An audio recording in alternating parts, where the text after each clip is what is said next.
Boa noite, nós vamos começar então a nossa aula de hoje de Direitos Humanos. Nós vamos falar sobre a seção 3.2, cujo tema é a hierarquia dos tratados de direitos humanos no Brasil 2. Na seção anterior, a 3.1, a gente havia tratado do mesmo tema, né, que é a hierarquia dos tratados de direitos humanos no Brasil 1, e a gente falou sobre alguns temas a respeito dos tratados, né, falando sobre aquele procedimento que o Estado toma, no caso o Brasil tomaria, né, para negociar, assinar, ratificar, aprovar e ratificar o tratado, tá certo? Então, a gente estudou basicamente esse procedimento aí para que esse tratado se tornasse aí uma norma dentro do nosso ordenamento. Mas, na verdade, a gente ficou nessa parte que é a da assinatura e celebração do tratado, tá? Como é que isso é feito entre os países internacionalmente. E depois da ratificação, a gente tem a promulgação desse tratado. Esse seria o procedimento aí adotado para essa celebração do tratado. Então, hoje nós vamos falar de um assunto um pouquinho diferente, mas dentro ainda dessa questão da hierarquia dos tratados de direitos humanos, voltando a um tema que a gente já tinha visto na unidade 2, tá certo? Quando a gente falou sobre como que, após o Brasil ter celebrado um tratado, como que esse tratado entra efetivamente no ordenamento jurídico brasileiro. O que isso significa? Como é que é a produção dos efeitos dele dentro do nosso ordenamento e a aplicação desse tratado dentro do sistema jurídico brasileiro. É só uma observação. Quando eu falar ordenamento jurídico e sistema jurídico, não são exatamente equivalentes, mas são sinônimos, tá? Tem uma certa semelhança no mesmo tema, na mesma expressão. Então, quando eu usar uma por outra, vocês entendam como o conjunto de normas que nós temos de forma organizada. É isso que a gente tem aí com relação ao sistema e ordenamento jurídico, tá? Então, veja, o Brasil, ele produz as suas normas dentro do próprio Estado. O que isso significa? Que o Brasil, ele quando celebra um tratado, quando ele aprova uma lei, ou seja, ele vai promulgar essa lei ela passa pelo poder legislativo. Ou seja, nós temos o poder, que é dividido em três: poder executivo, poder legislativo e poder judiciário, que tem uma atuação independente, mas harmônica entre si.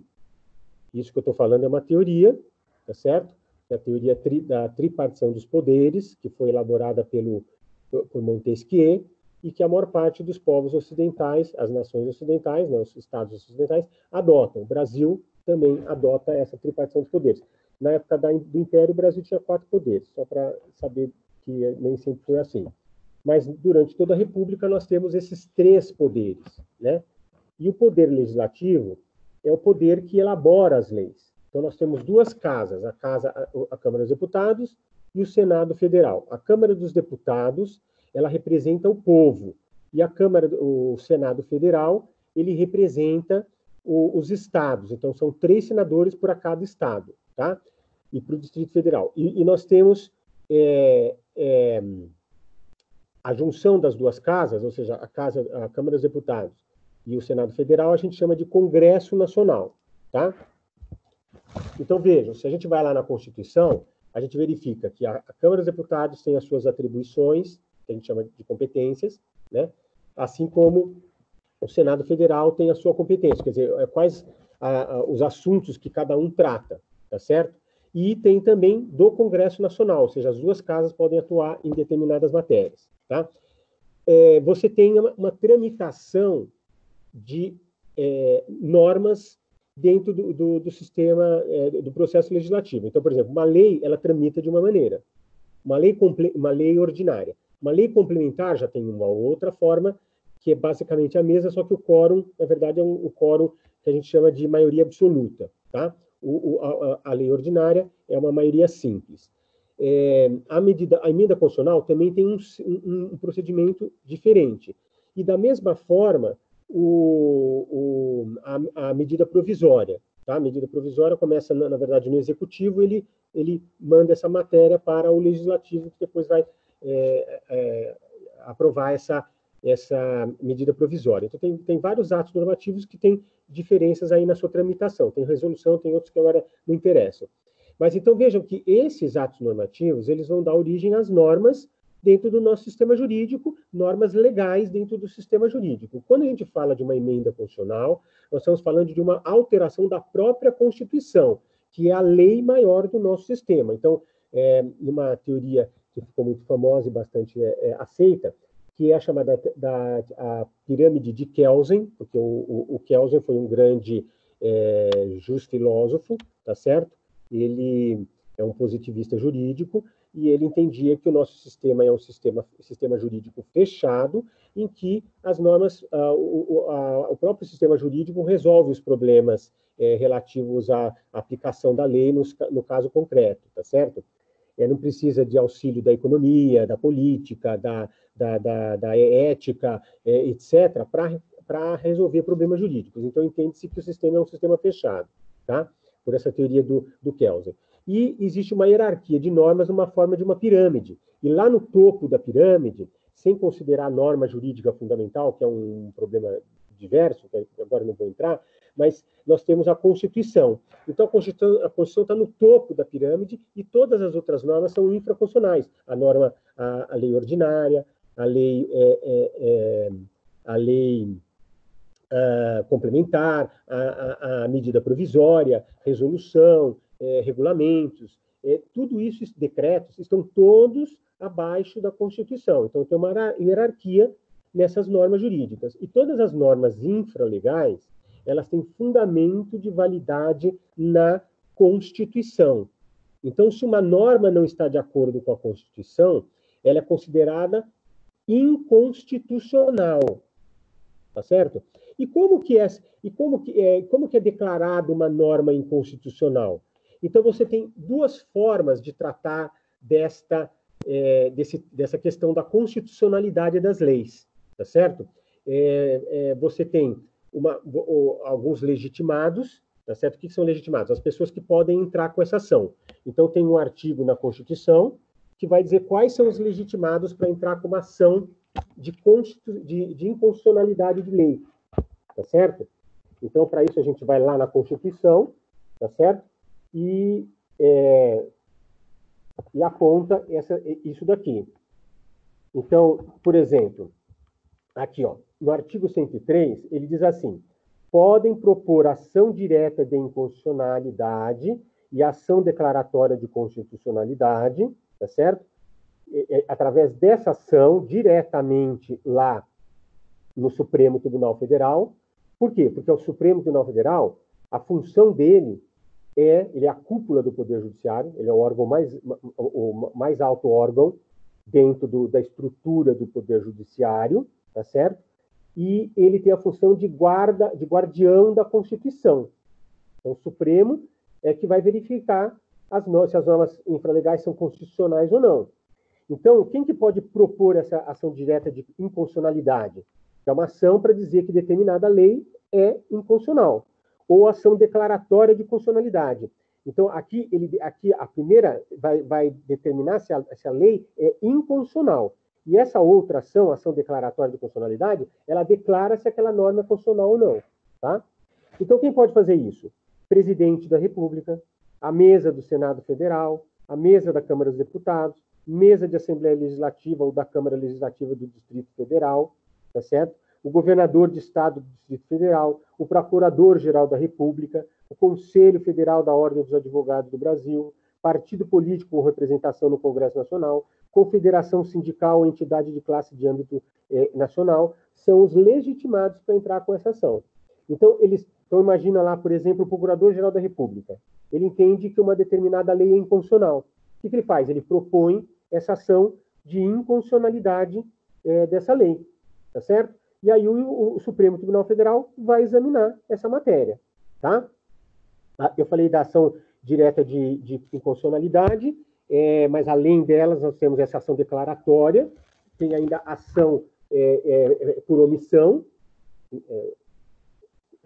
e tem ainda a ação, deixa eu só ver a nomenclatura dela, que ela trata de direitos fundamentais, que é o seguinte, deixa eu só confirmar aqui, só um minuto. Aqui. A chamada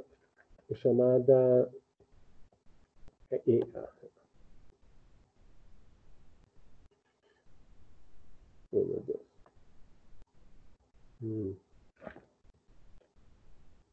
Aqui, então, deixa eu só mostrar aqui. Ó. Nós falamos dessas duas ações, tem também a ação direta de inconstitucionalidade por omissão, tá certo? A ação declaratória de constitucionalidade, que é a ADC, e temos ainda a DPF, né?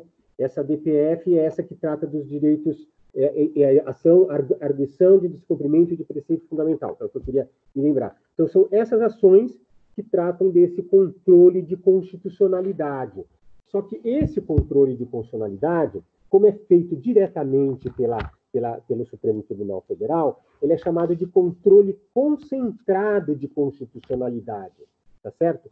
E existe um outro controle, além do controle concentrado de legalidade, de constitucionalidade, que é o controle difuso. O que quer dizer isso? É que todos os outros órgãos do Poder Judiciário também podem falar a respeito da constitucionalidade de uma norma. Então, é por isso que ele é difuso dentro da hierarquia do Poder Judiciário, tá certo? Mas acontece que se você, por exemplo, você entra com uma ação, e nessa ação você discute a constitucionalidade de determinada norma, por exemplo, um decreto estadual, uma lei estadual, alguma coisa assim, ou uma lei municipal, por exemplo, e vai discutir esse caso, o juiz, que faz parte da Justiça do Estado de São Paulo, ele vai analisar essa questão. E ele pode se pronunciar a respeito da constitucionalidade dessa norma ou não. Só que aí, o que acontece? Quando ele sentencia, você recorre e vai para o TJ. O TJ são os desembargadores, fazem parte do Tribunal de Justiça, TJ, São Paulo, que vão analisar essa questão da constitucionalidade. Aí a pessoa vai entrar com um recurso especial dessa decisão, que é o acórdão do tribunal. E esse recurso especial vai para o STJ, Superior Tribunal de Justiça, que também vai analisar essa questão de constitucionalidade. E depois você entra com um recurso extraordinário, que vai, na verdade, quando você está na instância do TJ, é que você já interpõe os dois recursos, o especial que vai para o STJ e o recurso extraordinário que vai para o STF, para o Supremo Tribunal Federal. Então veja que o Supremo Tribunal Federal, no final das contas, também vai acabar julgando aquela constitucionalidade daquele decreto, daquela lei municipal ou estadual. Então, embora seja difuso, tudo pode ser carreado, pode ser levado até o Supremo Tribunal Federal, que vai ser sempre a última a se pronunciar sobre a questão da constitucionalidade. Então, no nosso texto, a gente vai entender um pouquinho sobre esse... Eu estou fazendo essa introdução para vocês entenderem um pouco do funcionamento interno dessas questões a respeito de controle de constitucionalidade. Então, nós temos o controle concentrado e o controle difuso. Só para vocês terem uma ideia, historicamente, o Brasil ele adotou um sistema que é um sistema que vem da escola dos Estados Unidos, tá certo? Que foi o primeiro a tratar dessa questão de controle concentrado de normas, quer dizer, a compatibilidade de uma norma constitucional com a norma constitucional, tá certo? Por causa do Estado Federal. Vocês têm que imaginar o seguinte: nos Estados Unidos, o sistema não existe uma concentração muito grande nas mãos da União. No Brasil é mais concentrado, então a competência, ou seja, as atribuições que tem a União é maior em relação aos Estados Unidos. Só para dar um exemplo, a matéria criminal, ou seja, qualquer lei penal, só pode ser proposta para o Brasil inteiro. Então, a gente diz que é uma lei federal, tá certo? É uma lei federal que tem alcance nacional, tá? Então, nos Estados Unidos, não. Por exemplo, a pena de morte, você tem, acho que 11, se não me engano, 11 países, 11 estados, melhor dizendo, membros dos Estados Unidos, dos 51, se não me engano, que adotam a pena de morte. Os outros não adotam a pena de morte. Então, veja, no Brasil, a pena de morte só é decidida por essa lei federal que vale para todos os estados. Então, a concentração é maior no Brasil em relação a estados como os Estados Unidos. Então, esse estado poderia produzir uma lei, só que era lá nos Estados Unidos, que poderia ter uma incompatibilidade com a Constituição. Então, lá no século XIX surgiu esse problema e um famoso juiz, o juiz Marshall, resolveu esse problema dessa compatibilidade e começou a tratar dessa questão de controle de constitucionalidade. Tá certo? Então, a gente adotou uma escola que é dos Estados Unidos, a gente adotou algumas características também da Áustria e da França também. Então, são esses as nossas origens a respeito dessa experiência relativa a controle de constitucionalidade, tá certo? E por que eu estou falando tudo isso? Porque quando o Brasil celebra um tratado internacional, esse tratado internacional vai ingressar no nosso ordenamento.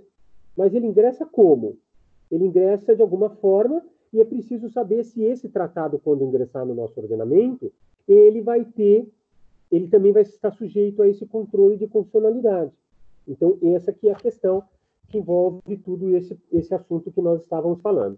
Então, vamos ver aqui os nossos slides, a gente vai, por partes, chegar a essas observações. Então, aqui nesse primeiro slide são os temas da nossa unidade, né? Os direitos humanos e a ordem jurídica brasileira, que é a unidade 3. Nós estamos tratando da hierarquia dos tratados de direitos humanos do Brasil, já fizemos isso na outra sessão, estamos fazendo isso nessa segunda sessão também. E as instituições de defesa e promoção dos direitos humanos nos diversos poderes da República, a gente vai ver na última sessão, tá certo? Então, com relação à hierarquia dos tratados de direitos humanos do Brasil, a gente tem alguns exemplos, né? Que é o caso aqui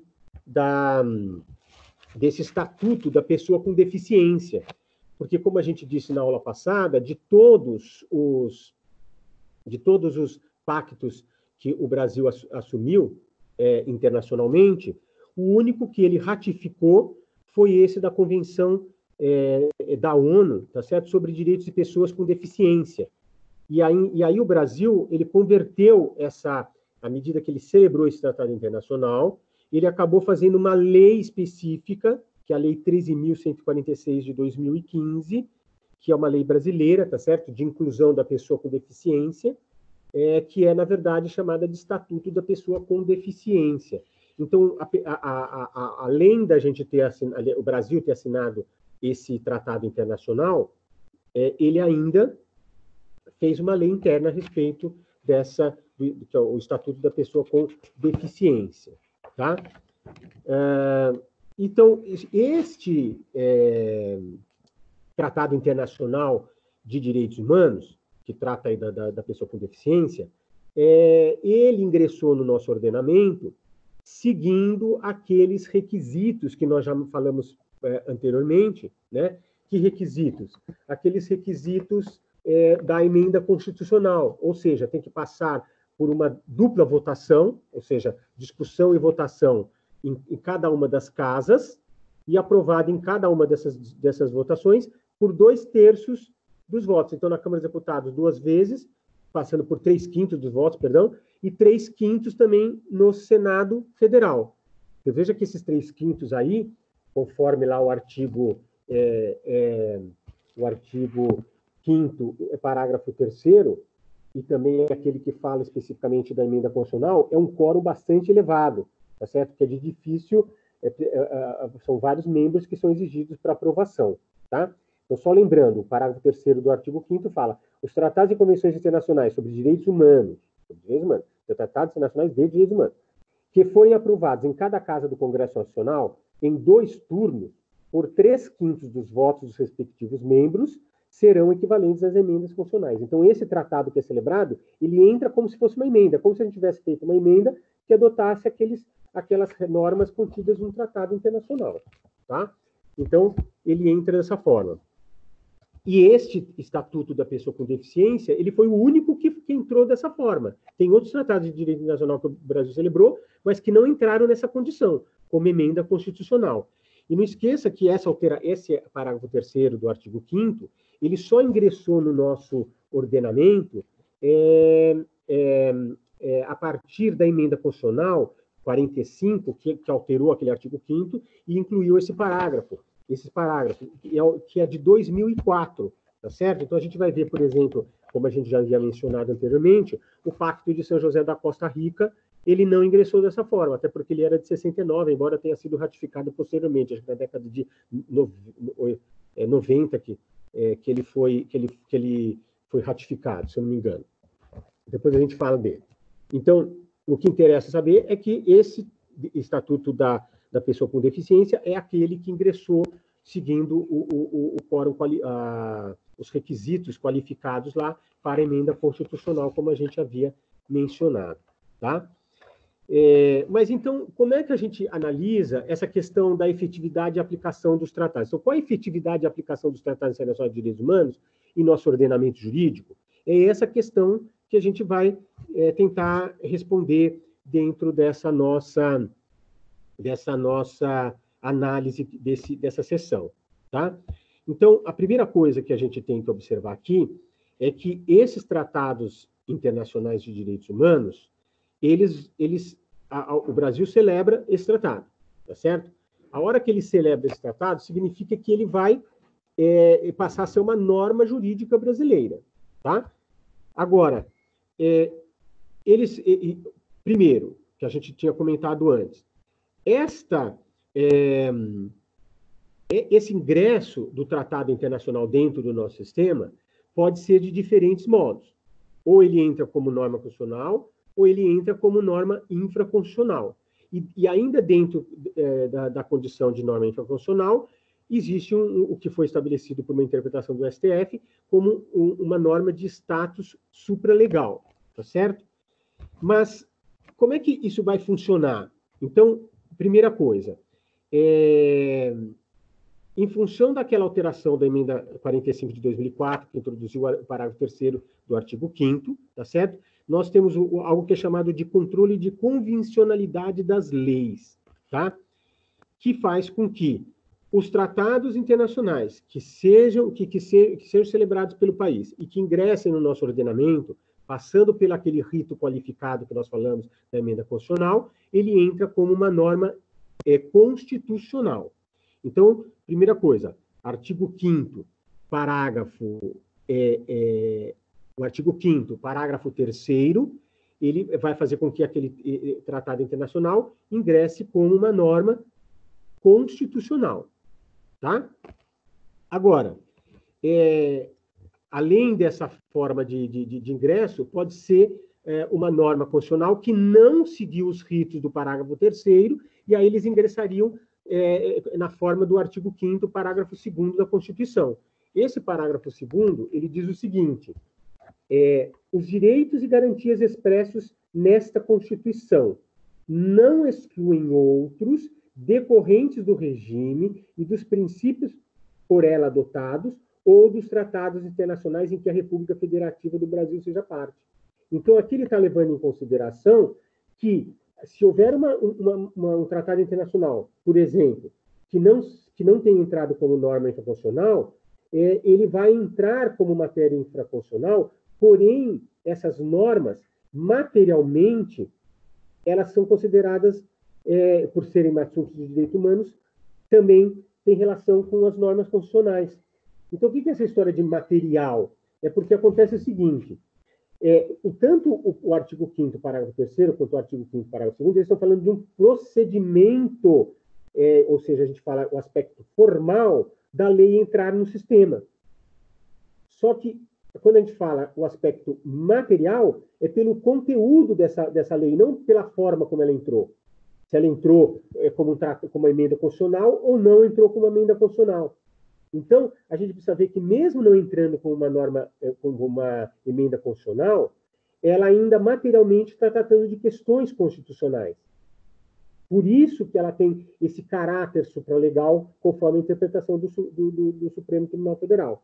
Tá? Então, esse parágrafo 2º ele está tentando abarcar aquelas outras normas que não ingressaram, por exemplo, na forma do parágrafo 3º, que seria na forma de emenda constitucional. tá? Então, ele diz, os direitos e garantias expressos nessa Constituição não excluem outros decorrentes do regime dos princípios por ela adotados ou dos tratados internacionais em que a República Federativa do Brasil seja parte. Tá? Ele pode ingressar dessa forma, segundo esse parágrafo 2º do artigo 5º, né, da Constituição Federal. Tá? Então, aqui na nossa apostila, na página 121, ele está falando dessa questão do ingresso da norma do Tratado Internacional pelo parágrafo 3º, e ele fala assim, diante disso, estatui-se que a produção normativa doméstica, ou seja, do Brasil, conta com duplo limite vertical, a Constituição e os tratados de direitos humanos, e, em segundo lugar, os tratados internacionais comuns em vigor no país. Tá? Então, alguns estão tratando de direitos humanos, outros não tratam de direitos humanos. Pode ser uma questão, por exemplo, um tratado internacional de acordo comercial, por exemplo. Tá? Mas quando se fala de tratados de direitos humanos, tem essa questão do ingresso pelo artigo 3º ou pelo artigo 2º. Tá? Então, esse parágrafo 2º que a gente mencionou aqui, né, ele é chamado de cláusula de abertura na Constituição, porque ele permite a inclusão de outras normas de direitos humanos para além daquelas já consagradas na própria Constituição. Tá? Essa prerrogativa garante ser instrumento somente de controle difuso de convencionalidade. Então, dentro daquele controle que nós falamos, qual o controle? O concentrado, que é feito diretamente no Supremo Tribunal Federal. E o controle difuso, que é feito por todos os órgãos do judiciário, porque eles vão se manifestar também sobre a constitucionalidade, mas através de recursos, ele vai chegar, recurso apelação, recurso especial, extraordinário, vai chegar no STF e ele vai se pronunciar de forma definitiva. Então, ele bate o martelo e fala, ó, a questão dessa constitucionalidade da lei, ou ela é inconstitucional ou não é constitucional, tá certo? Então, essa cláusula, esse parágrafo 2º do artigo 5º, que é essa cláusula de abertura, ela permite, ela serve como instrumento somente de controle difuso de convencionalidade, tá? Enquanto que a sistemática do artigo 5º, parágrafo 3º, ele serve como um paradigma do controle concentrado, tá certo? Porque ele é feito diretamente no Supremo Tribunal Federal, já que aquela norma entrou com uma emenda constitucional. Então, ela alterou a Constituição, aquele tratado assinado, passou pelo rito da emenda constitucional, ele passa a ser um bloco de constitucionalidade, ele passa a ser um grupo de normas que é como se estivessem dentro da própria Constituição, embora estejam só no tratado internacional. Tá? E quanto aos tratados internacionais comuns, ou seja, aqueles que não tratam de direitos humanos, existe um paradigma que é o controle de legalidade das normas infraconstitucionais. Então, o controle de legalidade das normas infraconstitucionais, que é simplesmente o Supremo Tribunal Federal, tá certo? Não só o Supremo, qualquer tribunal ou qualquer decisão judicial que venha a tratar da legalidade dessa norma infraconstitucional. Então, por exemplo, há uma discussão sobre uma legalidade da norma, tá certo? E o TJ, por exemplo, pode se manifestar sobre essa inconstitucionalidade, tá bom? Isso na forma do sistema difuso. E no concentrado seria lá pelo órgão, que é a cúpula, que é o Supremo Tribunal Federal. Então, vejam, esse é o exemplo, por exemplo, no caso, do Pacto de São José da Costa Rica, que é de 1969, tá? Ele teve uma aprovação pelo Congresso Nacional, tá certo? Que não se deu pelo quórum requerido pela aprovação de uma emenda constitucional, porque ele não atingiu o quórum, tá certo? Mas ele foi incorporado ao nosso ordenamento em 1992. Portanto, anteriormente, a emenda constitucional 45 de 2004, que tinha alterado aquele artigo, aquele parágrafo 3º. Então, não tinha nem como saber como ingressaria essa norma constitucional, tá certo? Então, ele, apesar de ser materialmente constitucional, porque ele trata de direitos humanos, essa Convenção Interamericana que a gente está falando, o Pacto de São José da Costa Rica, não poderia ser considerada também formalmente constitucional, porque ela não passou pelo rito de uma emenda constitucional, que é a única forma de alteração da Constituição. Até o 5º ano depois de 1988, havia também a revisão constitucional. Hoje só tem, que eram as duas formas de alterar a Constituição. Hoje não pode, após os 5 anos após a promulgação da Constituição, que foi em 1988, tá certo? Encerrou as revisões constitucionais. Então, a partir daí, nós temos só emenda constitucional, só emenda que pode alterar uma norma constitucional. E nós temos várias emendas constitucionais, tá? Agora, o interessante, que a gente já havia até mencionado, é que esse Pacto de São José da Costa Rica, embora ele tenha sido incorporado ao nosso sistema em 1992, portanto, ele não passou pelos requisitos da Emenda Constitucional de 45 de 2004, que alterou o parágrafo 3º do artigo 5º, exigindo os requisitos lá para a Emenda Constitucional, embora ele não tenha passado por isso, ele, assim mesmo, ele tem um caráter distinto de outras normas infraconstitucionais. Por quê? Porque o Pacto da Costa Rica, que não sei se vocês se recordam, esse Pacto São José da Costa Rica é o único do nosso sistema interamericano. É o principal pacto que foi feito aqui. Então, ele, apesar de tudo, ele ingressa como uma norma materialmente constitucional pelo assunto tratado, que são as questões de direitos humanos. E, neste caso, ele passou a ter uma interpretação por parte do Supremo Tribunal Federal, a partir de um habeas corpus, o habeas corpus 87.585-8 de Tocantins, né, que foi proferido em 2008, que tratava daquela questão da prisão civil do depositário infiel. E esse tratado internacional, ele excluía, só admitia a única forma de prisão civil, tá certo? A prisão decorrente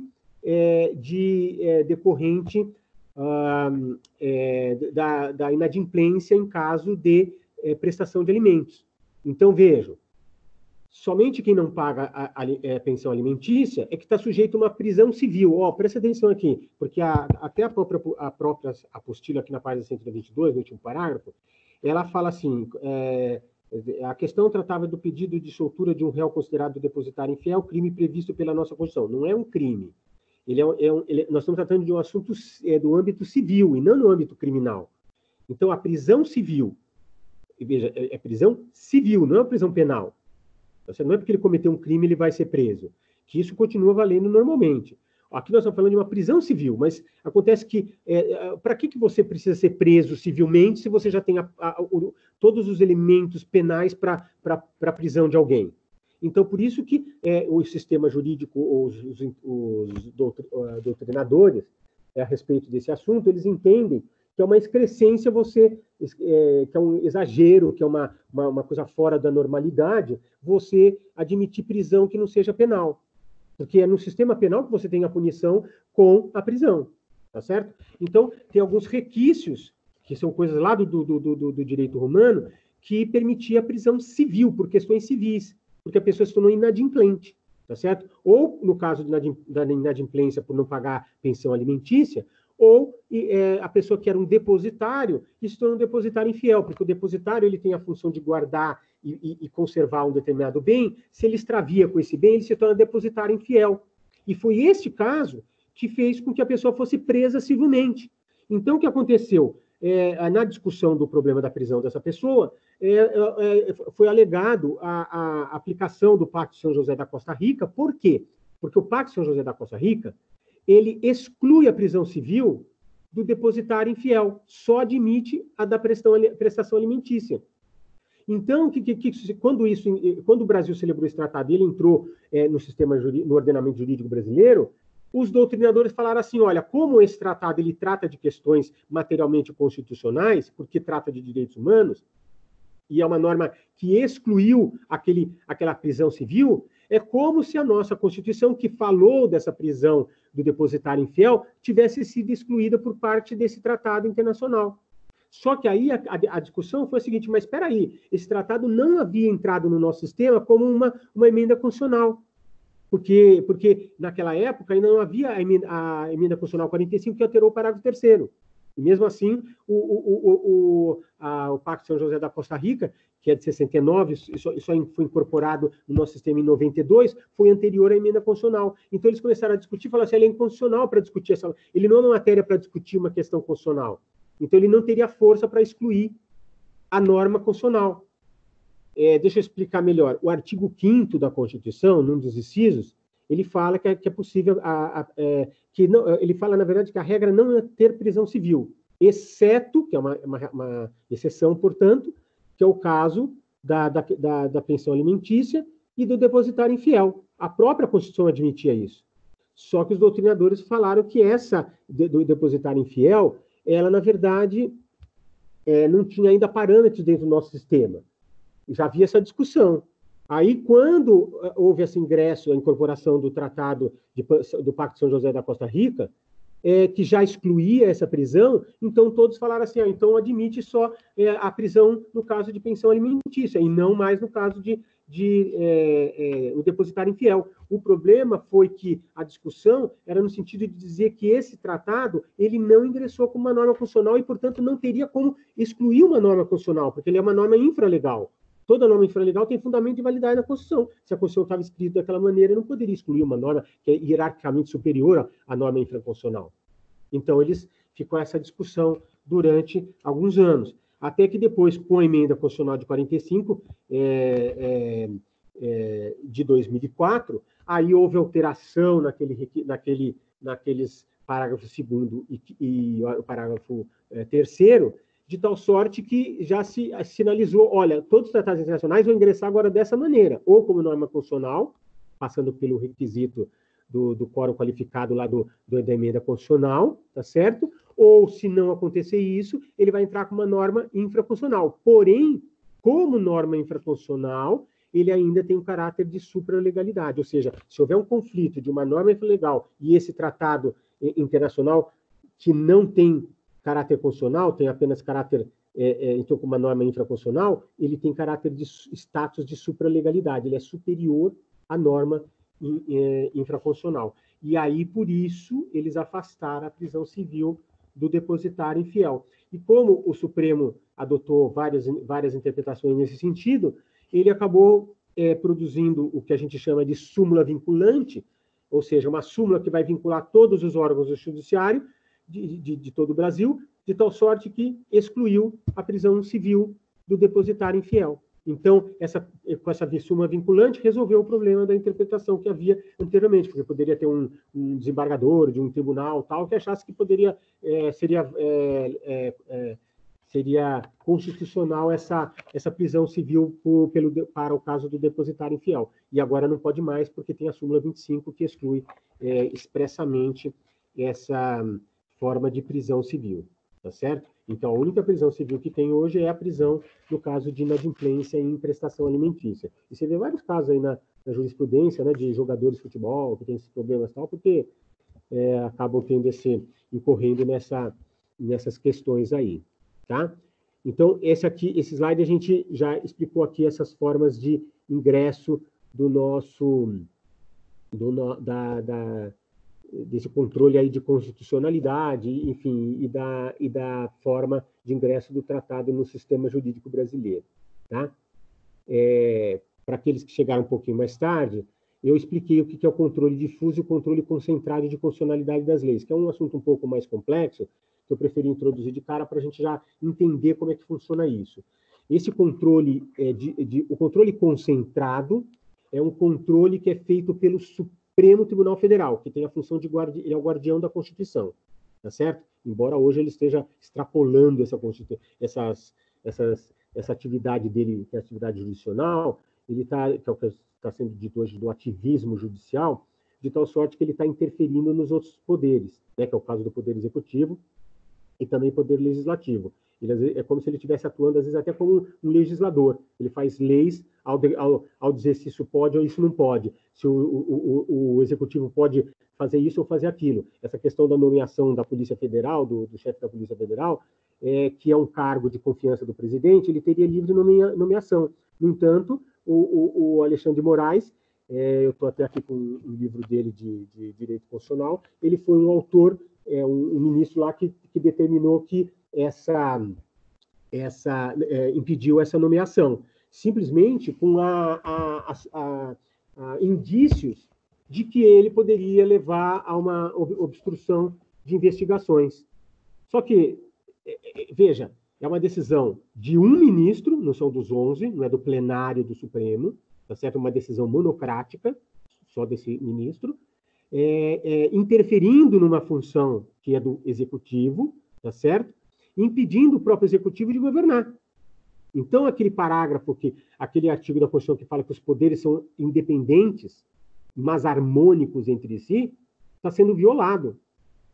E isso é um problema muito sério dentro da organização do sistema, tá? Porque, pela teoria, o Poder Judiciário, ele não pode funcionar como um poder superior aos outros dois.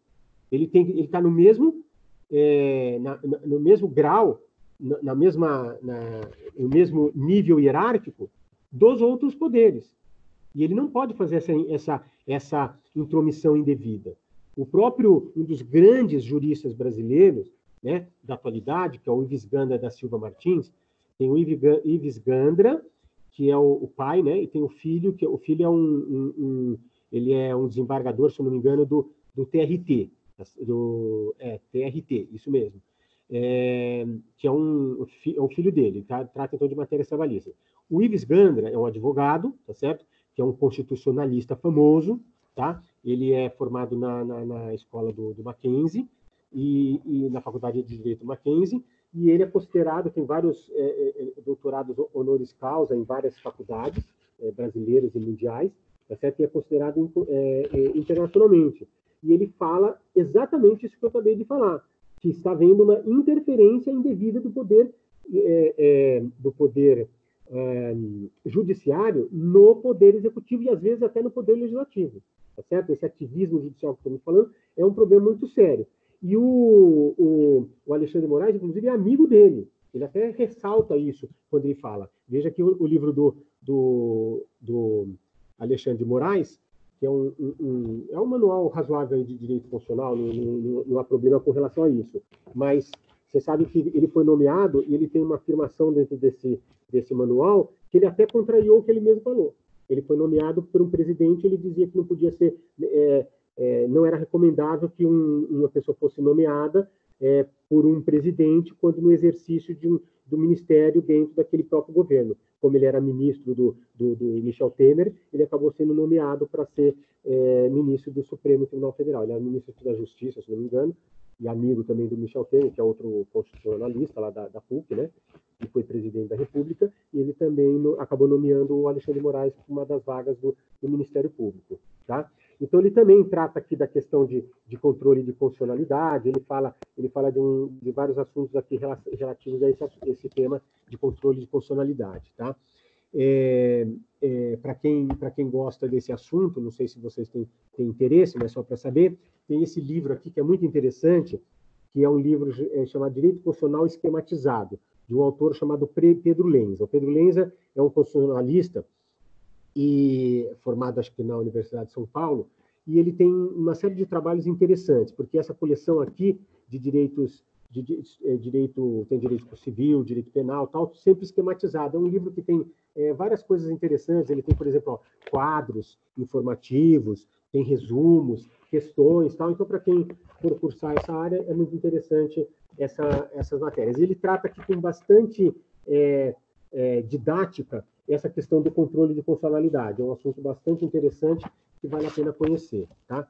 Então, o controle concentrado de constitucionalidade de leis, ele é feito diretamente pelo Supremo Tribunal Federal, ou seja, aqueles legitimados do artigo 103 da Constituição, por exemplo, o Procurador-Geral da República, ele entra com uma ação de inconstitucionalidade, e aí, então, o Supremo vai analisar a inconstitucionalidade daquela lei, tá certo? Ou ele pode entrar com uma ação declaratória de constitucionalidade, que é o contrário, está dizendo que aquela lei é constitucional, então o Supremo vai se manifestar sobre isso. Às vezes, quando há uma omissão, também existe uma ação de inconstitucionalidade por omissão, e aquela outra ação da DPF que trata de preceitos fundamentais. Tá? Ela é residual em todas as matérias que não foram tratadas nas outras anteriores, ele é feita por essa ADPF. E também questões de cidadania, nacionalidade é tratada nessa ADPF. Tá? Então, e por que esse controle difuso, controle concentrado? Porque no momento em que o Brasil celebra um tratado internacional, ele ingressa no nosso ordenamento. E como é que é feita a adequação desse tratado com as normas infraconstitucionais, a Constituição e as normas infraconstitucionais? Como é que ele ingressa no nosso ordenamento jurídico? Como é que vai haver uma adequação desse tratado dentro do nosso sistema. Porque aqui o que vocês têm que pensar é o seguinte: o tratado, o tratado é uma lei, é uma lei, digamos assim, ele é uma lei, uma norma constitucional, para falar mais adequadamente, é uma norma constitucional que vai ser, vai ter um processo de elaboração que é diferente do processo interno de elaboração de leis. Vocês estão me acompanhando? Que caiu aqui, congelou a página aqui? Vocês estão me escutando? Sim. Estão me escutando? Só um minutinho que caiu a página aqui, eu quero voltar aqui para o comentário aqui. Ok, acho que voltou aqui. Então só para complementar, quando é celebrado um tratado internacional, esse tratado internacional pode entrar de várias maneiras dentro do ordenamento jurídico, e é preciso verificar também essa compatibilidade com a norma interna. Porque as normas produzidas dentro do nosso sistema jurídico, elas passaram pelo procedimento legislativo lá na Câmara dos Deputados e no Senado. Passa por várias comissões, até ser aprovado. Depois tem a promulgação. Se for lei, vai passar pelo crivo do presidente. O presidente pode sancionar ou vetar, etc. e tal. E depois ela é publicada. Quando é publicada, se não tiver vacatio legis, que é um prazo que se dá para a lei ser discutida e realmente ser efetivada dentro do sistema jurídico brasileiro, ela passa a produzir seus efeitos dentro do sistema. Com a promulgação, ela é obrigatória, ela é válida e obrigatória, e no passo seguinte, que é a publicação, essa lei passa a produzir os efeitos com relação a todo mundo. A gente diz que ela está vigorando dentro do sistema jurídico brasileiro. Mas ela já passou quando uma lei, por exemplo, ela passa por um processo legislativo, ela tem que passar sempre, toda lei passa sempre por uma comissão, porque tem várias comissões, que é a Comissão de Constituição e Justiça. Essa Comissão de Constituição e Justiça, às vezes tem outro nome no Senado, que eu acho que é Constituição e Cidadania, se não me engano, mas é tudo, ela vai tratar, ela vai ver se essa lei que está sendo proposta, ela está de acordo com o nosso ordenamento jurídico. Então, veja que essa comissão ela já está tratando disso. A outra comissão que geralmente passa é a comissão de orçamento, porque se houver, se tratar de alguns direitos que exigem um aumento no orçamento, tem que passar por essa comissão para verificar se tem recursos para isso. Então, você tem comissão de orçamento, comissão de Constituição e Justiça, comissão de Direitos Humanos, você tem uma série de comissões lá dentro da Câmara dos Deputados e do Senado, que analisam vários aspectos, tá certo? Então, essa Comissão de Constituição e Justiça, ela já vai verificar se aquela proposta de lei ela está de acordo com o nosso ordenamento. Mas agora, isso porque ela foi feita dentro do procedimento legislativo. Agora, se você pergunta, por exemplo, um tratado internacional, onde é feita essa norma?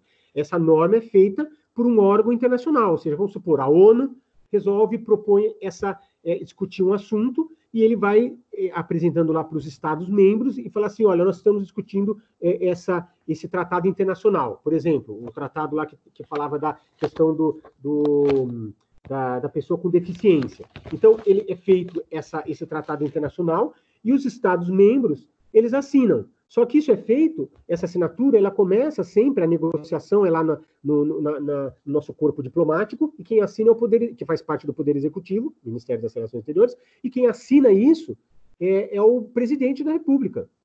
Então, veja que só depois é que ele vai ingressar no nosso ordenamento jurídico, e aí nós precisamos ver essa compatibilidade. Porque não passou pela nossa soberania, pelo crivo da nossa soberania. Quando eu falo crivo da nossa soberania, é o seguinte: o Estado, ele tem 3 elementos, Estado como organismo político: território, povo e poder soberano. Então, o nosso Estado, ele tem um poder soberano, mas só que esse poder, ele foi separado em 3, poder executivo, poder legislativo e poder judiciário.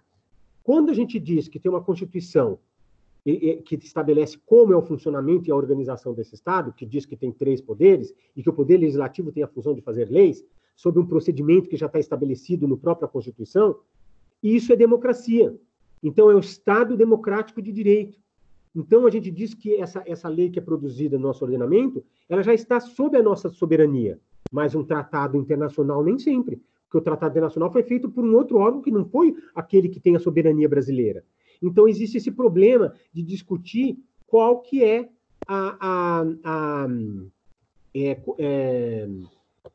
como que aquele tratado internacional ele vai se adequar dentro do ordenamento jurídico brasileiro, tá certo? Esse é o problema que nós temos que ainda investigar, tá?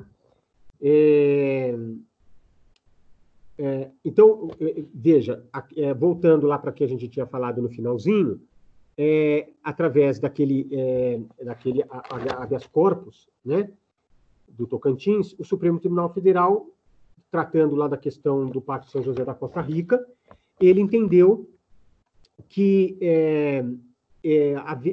deveria ser interpretado esse tratado com o status de supralegalidade, tá certo? Então, ele não é uma norma constitucional, é inferior à norma constitucional, porém, ele é superior à norma infraconstitucional. Então, uma lei ordinária, em relação a esse tratado internacional que ingressou como norma infraconstitucional, ele, na verdade, o tratado, o Pacto de São José da Costa Rica, por exemplo, ele tem caráter de supralegalidade, ele é superior hierarquicamente à norma infraconstitucional, tá? E, portanto, foi afastada da justiça brasileira a possibilidade de prisão de depositário infiel, por causa dessa Convenção Americana de Direitos Humanos, que é o Pacto de São José da Costa Rica. E restou apenas aquela prisão por dívidas de alimentos, como a gente falou. Então, aqui diz a apostila, na página 123, o seguinte: essa possibilidade diversa do status legal conferido aos tratados de direitos humanos é denominada de teoria do duplo estatuto, tá certo? Ou seja, dependendo do rito pelo qual cada tratado de direitos humanos é incorporado, será a hierarquia legal que será atribuída a ele. Ou seja, resumindo, os tratados aprovados pelo rito qualificado, lá da emenda constitucional, terão status equivalente à emenda constitucional, então é uma norma constitucional. Enquanto aqueles que foram incorporados pelo rito comum terão status supralegal, tá? E aqueles que não tratam de direitos humanos entram como normas infraconstitucionais, embora sejam tratados também, tá? E aí a professora Flávia Piovesan, que é uma daquelas autoras que eu mostrei o livro lá no começo das primeiras aulas, ela tem um trabalho sobre essas questões de tratados internacionais, e ela fala que quanto à incorporação dos tratados de direitos humanos no ordenamento jurídico brasileiro, a gente tem 4 correntes que tratam são correntes interpretativas acerca desse ingresso do tratado sobre dentro do ordenamento jurídico brasileiro. Então, a primeira delas, essa corrente interpretativa, é aquela que diz que a norma, esse tratado internacional, ele entra com tem hierarquia supraconstitucional. Isso é impossível no nosso sistema, porque ele não vai poder nunca entrar acima da Constituição. É como se o Brasil falasse assim: olha, a ONU ela tem soberania maior do que o próprio país. Não tem sentido isso, né? Porque nós somos brasileiros, a gente pode pensar pela gente o que a gente quer em termos de normas para nós. Então, a gente não precisa deixar ao alvedrio, ou seja, à vontade de um órgão internacional, ditar as normas para o nosso sistema brasileiro. Seria um absurdo isso. Mas é uma corrente que acha que esse tratado de direitos humanos pode ingressar tem uma hierarquia supraconstitucional, estaria acima da Constituição.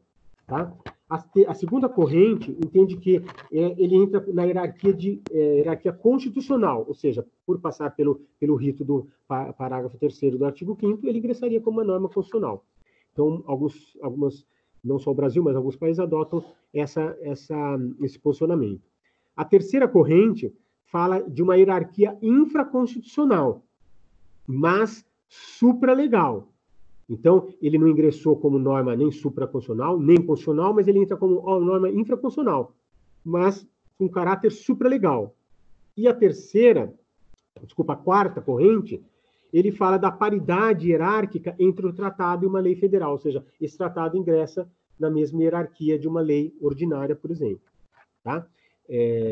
Lei federal é porque o órgão que inicia a lei é a União, tá certo? Lei estadual é o Estado, lei municipal é o município, tá? Mas uma lei federal, ela pode ser ordinária, complementar, etc. Então, no caso, a gente está falando de lei ordinária, federal, tá certo? Que teria, nessa última corrente, a quarta corrente, o tratado teria o mesmo, hierarquicamente, estaria na mesma posição de uma lei federal, tá? De uma lei ordinária, tá? Agora, é importante observar que aquele artigo 5º, parágrafo 2º, que a gente leu, tá certo? Só vou ler de novo porque alguns chegaram depois. Ele diz assim, ó, os direitos e garantias expressos nessa Constituição. Então, se tem um direito e garantia expresso na Constituição, ele não exclui outros que sejam decorrentes. Então, vamos supor, o artigo 5º tem direitos individuais e coletivos, que trata de direitos e garantias. Só porque tem isso escrito na Constituição, ele não exclui outros que venham de outras origens. Quais? Então, ele está dizendo assim, os direitos e garantias expressas nessa Constituição não excluem outros decorrentes do regime e dos princípios por elas adotados. Então, a própria Constituição tem princípios e regimes adotados que fazem com que estendam-se esses direitos e garantias, ou dos tratados internacionais em que a República Federativa do Brasil seja parte. Então, se o Brasil assinou um tratado que, ainda que ele não tenha entrado no nosso sistema como uma norma constitucional, ele pode ser adotado como um direito e garantia expresso na Constituição, ainda que não seja norma constitucional, tá certo? Então, por isso que a gente falou que é a história da cláusula de abertura, porque ele está dando uma possibilidade de falar assim, olha, você é norma constitucional, como você materialmente está tratando de um assunto que é também constitucional, eu vou considerar você dessa condição. Então, esse artigo seguinte, então, aqui tem um quadro na página 124, que faz um esclarecimento a respeito disso. Então, ele fala assim, entende-se que, à luz do artigo 5º, parágrafo 2º, que é isso que eu acabei de ler, os direitos fundamentais podem ser classificados em 3 distintos grupos. O dos direitos expressos na Constituição, então, por exemplo, direito de igualdade, está lá no artigo 5º, está expresso isso. B, o dos direitos implícitos decorrentes do regime e dos princípios adotados pela Carta Constitucional. Então, por exemplo, o princípio da proporcionalidade. Em nenhum artigo da Constituição você vai achar esse princípio, mas ele é um princípio que é importante em decisões variadas dentro do próprio sistema jurídico, constitucional, inclusive. Então, ele é adotado dessa forma. Terceiro, o dos direitos expressos nos tratados internacionais subscritos pelo Brasil. Então, o Brasil subscrever um tratado internacional, seja ele ingressando de uma forma ou de outra, como norma constitucional ou infraconstitucional, assim mesmo nós temos esses direitos fundamentais considerados mesmo na norma infraconstitucional, se ele ingressou se o tratado internacional ingressou dessa forma no nosso sistema. Então, a Constituição de 88, ela inovou ao incluir dentro desses direitos constitucionalmente protegidos os direitos enunciados nos tratados internacionais de que o Brasil seja signatário, tá? Essa carta está atribuindo, né, a carta, a Constituição de 88, atribui aos direitos internacionais uma natureza especial e diferenciada, ou seja, a de norma constitucional. Olha que coisa interessante. Essa conclusão advém da interpretação sistemática e teleológica do texto constitucional, especialmente em face da força expansiva dos valores da dignidade humana e dos direitos fundamentais. Porque, vejam, entendam bem essa questão. Historicamente, todas as constituições, em geral, a história mostra que o Estado sempre teve poder em relação ao indivíduo. O indivíduo não tinha direitos. Então, a partir do iluminismo, que o indivíduo começa... Há uma discussão sobre os poderes que o indivíduo teria em face do Estado. Então, veja, nós estamos falando da Revolução Francesa, que é o iluminismo é no final do século XVIII, a Revolução Francesa é no final, e aí o século XIX tem uma série de questões históricas que aconteceram, a Revolução Burguesa, depois a Revolução Socialista no começo do século XX, então tem toda uma transformação que ocorreu, a Revolução Industrial, que alterou uma série de coisas ao decorrer desse século XIX. E no século XX é que começa a discutir esses problemas de constitucionalidade dessa natureza que nós estamos falando aqui. Tá? Veja que no século XIX que discutiu a questão do controle concentrado de constitucionalidade nos Estados Unidos, assim como na França e depois também na Áustria, que foram sistemas que o Brasil adotou. Tá? Então, a nossa república, ela já começa a tratar dessas questões de direitos humanos, mas sempre coloca em segundo lugar. Então, todas as constituições brasileiras, exceto a atual, de 88, colocava numa parte final. a Constituição de 88 começou a falar primeiro dos direitos fundamentais e depois da organização do Estado. Porque não é só o Estado, a organização do Estado que interessa o indivíduo que está dentro, que está vivendo nesse Estado. É isso que os grandes teóricos falaram sobre essa questão dos direitos fundamentais. E veja que esse parágrafo, segundo e o terceiro, eles estão falando, olha, nós temos ainda normas que estão fora do nosso ordenamento e que vão ingressar de alguma forma, que são os tratados internacionais. Então ele diz aqui, e por isso que ele fala dessa forma expansiva de interpretação da dignidade humana, porque esses direitos fundamentais, todos eles têm um vértice comum, que é esse valor fundamental, que é a dignidade humana. Então, isso é importantíssimo. E os direitos fundamentais, que são vários direitos adquiridos historicamente, como a liberdade, como a igualdade, como a fraternidade, e muitos outros direitos dessa natureza, tá? Que a gente já discutiu aí na seção 2.2, se eu não me engano.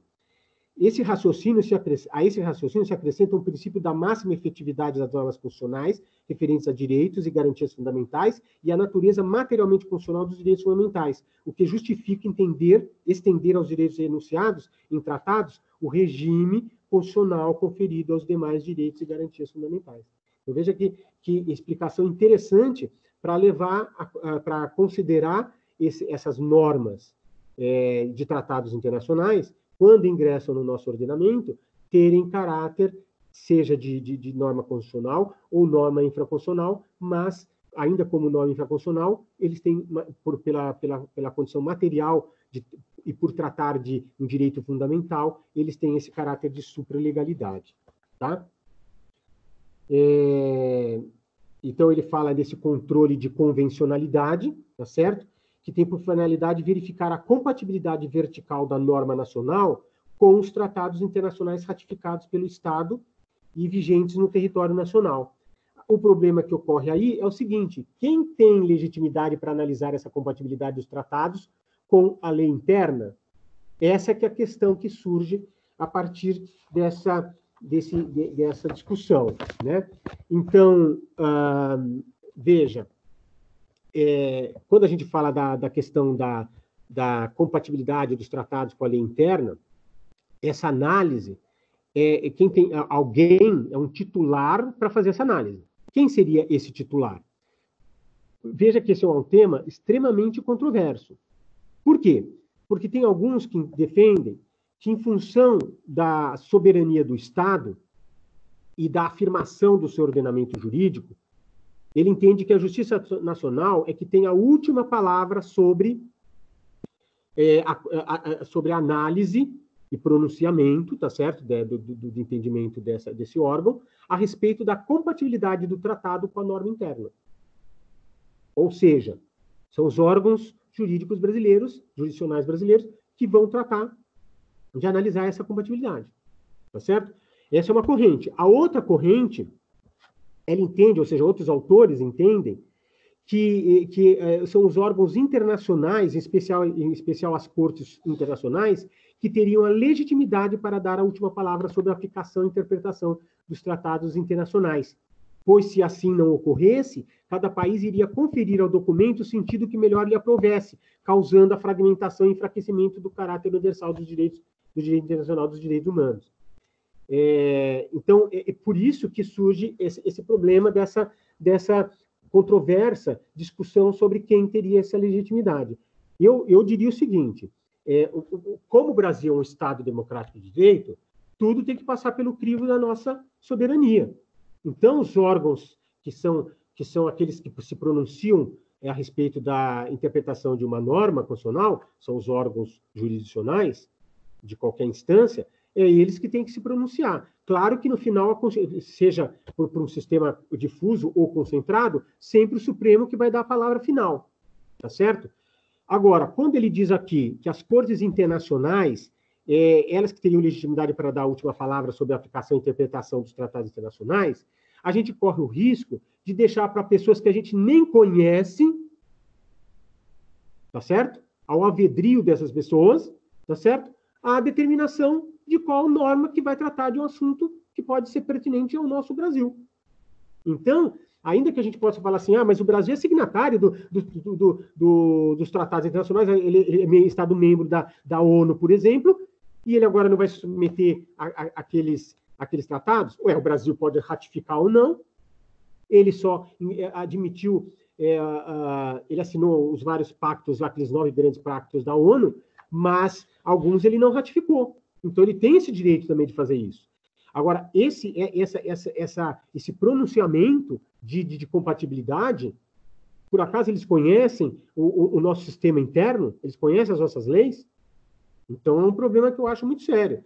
Eu entendo que o sistema deveria passar sempre pela questão da soberania nacional. E os órgãos brasileiros é que teriam seriam aqueles órgãos que dariam a última palavra sobre a interpretação e aplicação dos tratados internacionais e se eles são compatíveis ou não com a norma, interna do nosso sistema jurídico. Tá? Deixa eu voltar aqui, tá? O slide pulou aqui. Então, a gente termina falando exatamente sobre esta questão da compatibilidade do tratado com a lei interna. Tá? Aqui tem na página 126, aqui fala pesquise mais, ele fala sobre a teoria do duplo controle, que é essa que a gente estava falando até agora, né? Ele tem um site aqui, que é, na verdade, um parecer feito